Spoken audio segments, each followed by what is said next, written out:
Yeah, I'm not quite sure how to set this one up because it's about the Labour Party having their retreat, but it's also about the Labour Party talking about how the national-led government.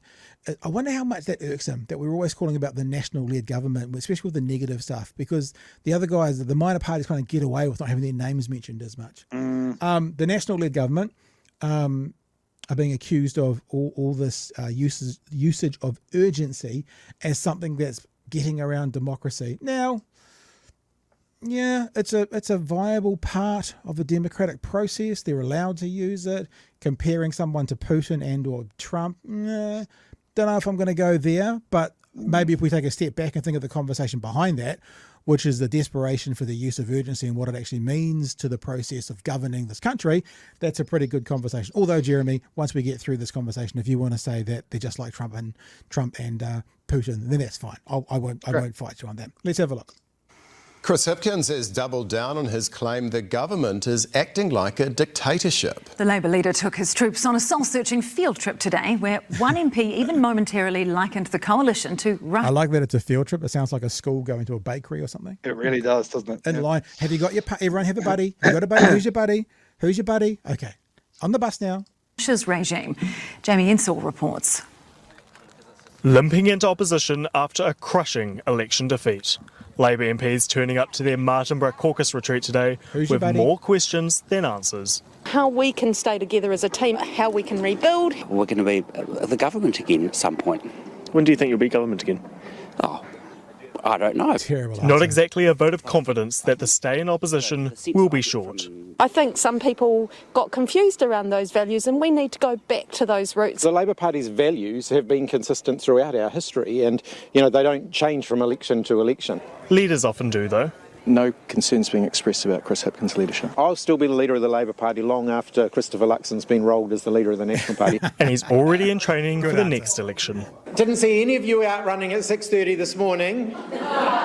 7 kilometres, I'll have you know. Following that up with a 1-2 punch at the government. They may have voted for this government, but they're not seeing their hopes and aspirations reflected in this current government. I think that's and true going for some for a people. knockout by dropping the D word this week, arguing the government's mowing down parliamentary process and its need for speed 100-day race. They should not behave like an elected dictatorship just because they have been elected. No disrespect, but Chris Hipkins is a desperate individual. One Labour MP even suggested today that New Zealand could go the way of the United States or Russia if we don't follow due process. Ignoring the process of Parliament, the process of democracy. We watched a guy do that in the United States. Back up the Trump. I'm not comparing the current government to Trump. Perhaps Vladimir Putin then? Certainly, maybe in Russia would be another good comparison, where if you ignore your processes of government, process of democracy, then it feels a little bit like, you know how that guy's got a moustache? Hitler had a moustache. You know what I mean? Yeah. I'm not with you. Sorry, son, not with you. A price to pay in the long term.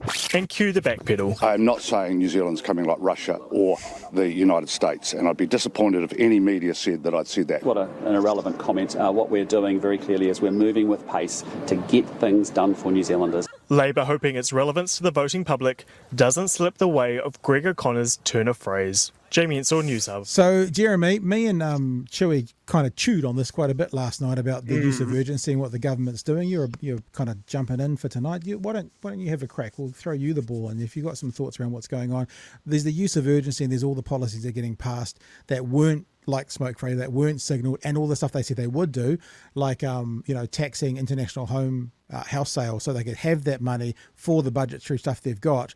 That is why I guess that's the background behind the use of, well, you're like Hitler because you've got a moustache comments, which aren't necessarily particularly helpful.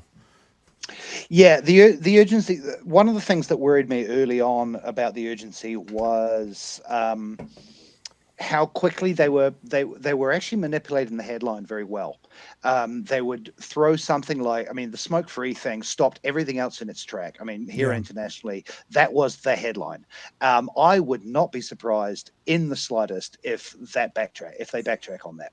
I think pun completely intended here. I felt at the time that was very much a smokescreen to cover up or to draw attention away from some of these other things, such as landlords tax breaks, such as some of the taking away of treaty issues and Maori names in so on. I'm not sure if I'm right about that, but part of the effect of rushing so much through urgency is you throw enough shit at the wall, certain bits of it are going to stick, and people do love a headline. So people are going to cherry pick what they pay attention to. So I feel in a way that's possibly one of the reasons behind the urgency. On the flip side of that, you're still an opposition party. I mean, they're rushing things through an urgency. They're not doing it. You still have a space where you can, stand up and vote against these things and make a point of why you're voting against these things. That yes, they have a majority, so a lot of these votes you're not going to win.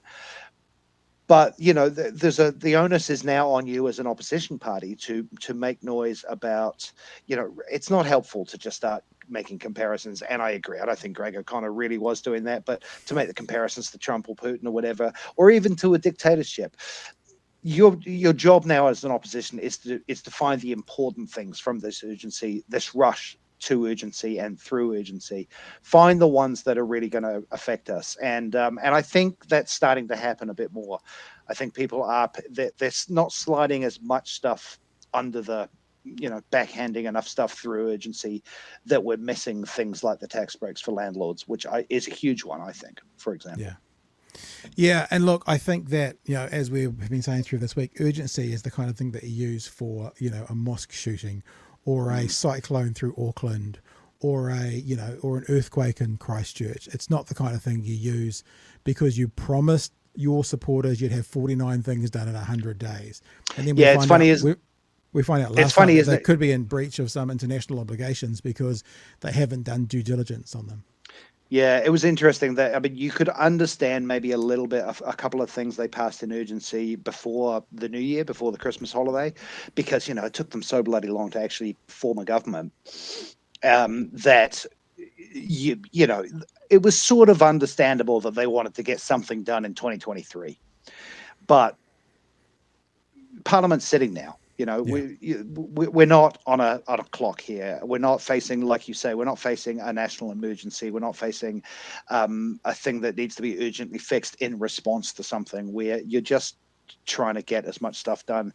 And like you say, not all of it's going to be properly thought through research. It'll be fascinating to see how many of these laws come back and bite them.